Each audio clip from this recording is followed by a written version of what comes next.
Hello, my friends. I'm coming at you today to talk about an old back issue of the Savage Sword of Conan.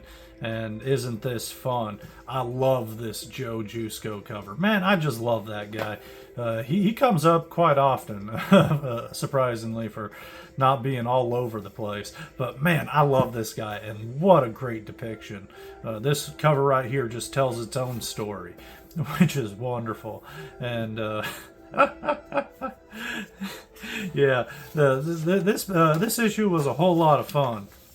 Before I dig into it, let's just appreciate this pinup right here on the inside of the cover. That is sick. I love that. That's Ernie Chan. It says it right there. Yeah, he's awesome too, man. But this issue was a lot of fun. We got two stories in here. Of course, the main one's Conan story, The Fountain of Umar here, and this is by Larry Kata and Rudy Niebrez, and I very much enjoyed the artwork in that issue. This Kull story here is by Chuck Dixon and Jeff Ershwood, and it was a whole lot of fun. It was very brief, but I enjoyed the heck out of it. It accomplished everything it set out to at a brisk pace and a limited number of pages, which is always appreciated. But this story right here, I'd say very good. A lot of great fights. The artwork in this is great, but the story is about as bare bones as it gets. We've read 100 stories just like this, and over half of them were better. But that's just because there's so little that's really noteworthy in it, except for the fights themselves. This issue has Conan as a younger man, a bit more brash, but still as headstrong as always. He's wandering through and putting up his service to the highest bidder. And there's a king, and this king wants this offshoot military dude who's gotten a cult going. He wants that dude taken out, and the offshoot military dude running the cult wants Conan to take out the king, and so they're both doing a bidding war, trying to get Conan in their service. And at first he's not really having it, and then he's like, all right, finally I'll take your money, I'll take your gold, I'll take your ladies. Give it to me. Just stop coming at me. You know what I'm saying? So here we got the one group coming up to him at the inn at night, bringing him some pretty ladies and a chest full of gold. But then the other group comes to do the same thing and ambushes them and kills the other guys and brings them their own gold and pretty ladies. And Conan tells them to leave but leave everything there. He keeps the gold, he keeps all the ladies. And then he just gets into more brawls. I love it. It's fun. It's generic, but it's a lot of fun. So he decides he's going to work for the king. He goes off into the mountains to find this one dude, but he's really there to dig into the temple that this cult has, because they got a statue that can spit out gold, and Conan wants the gold. So he gets in various tussles. We have a lot of cool locations in this issue. That's one thing I like, is the variety of landscapes and things. And this issue has this really cool statue here. I really dug that. That's fun. That's the statue spitting out gold.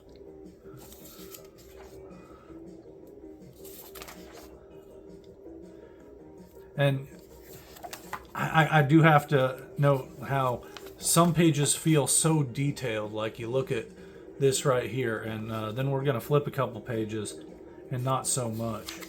But yeah, I love that we get all these boats and like sea serpents attacking. Hella cool. This horse cavalry charging. Like, there's a lot going on. This fight right here is fantastic.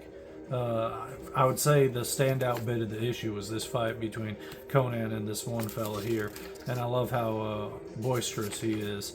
But they get into a great tussle, and the dude ends up ironically dying by tripping on someone he had killed previously and falling on their spear. So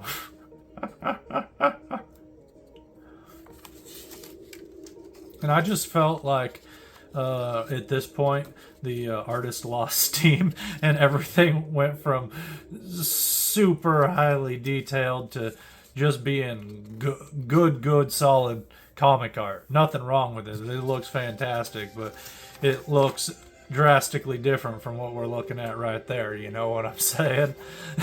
So I thought that was kind of fun as I was flipping through.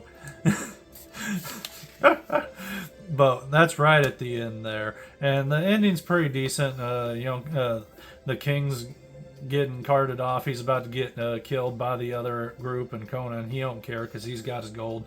He's just fine to go about. Like I said, all the actions and events in that story feel like they're in place and they fit with the character, but some of the dialogue Conan has in it just felt a bit off to me. Now, this story right here, this Kull piece, is pretty fantastic.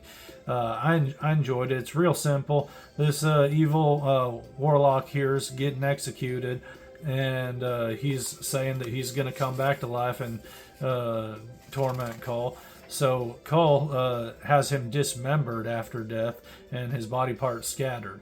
But the warlock fella's cultists try and reclaim all his body parts to reassemble the dude. And I love this bit where they finally get his head and we see the guy talking. And sorry about bumping the camera there, but man, I just thought that was so funny. Just how his text bubbles all wobbly and he just looks like such a mess, because wouldn't you be if you got your head cut off?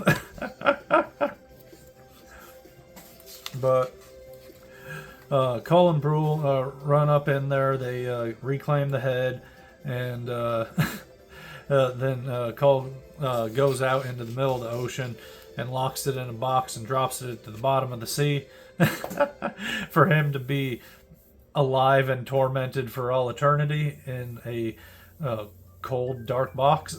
I love how dark and awful that is. But this story, the fights were really brisk, but the whole story was, I mean, how many pages was that, you know? Like, blink and you'll miss it. Yeah, that's nothing. So we got a pretty decent story just in that short amount of pages there. And check out that awesome pin-up right there, too, in the back. That is sick. Oh, that is dope. Yeah, I think that's Ernie Chan, too. That is. Yeah, that's tight. This is a real fun issue. Oh, that's real dope, too. I like that. Yeah.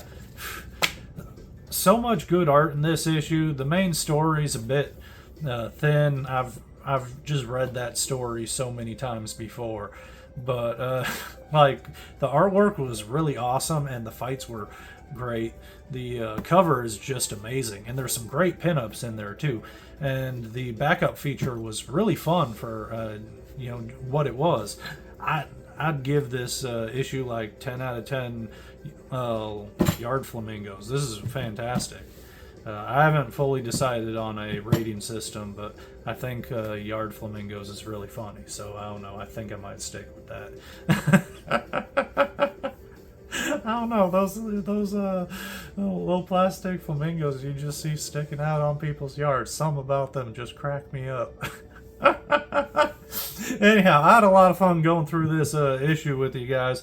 Almost as much fun as I actually had reading the thing, but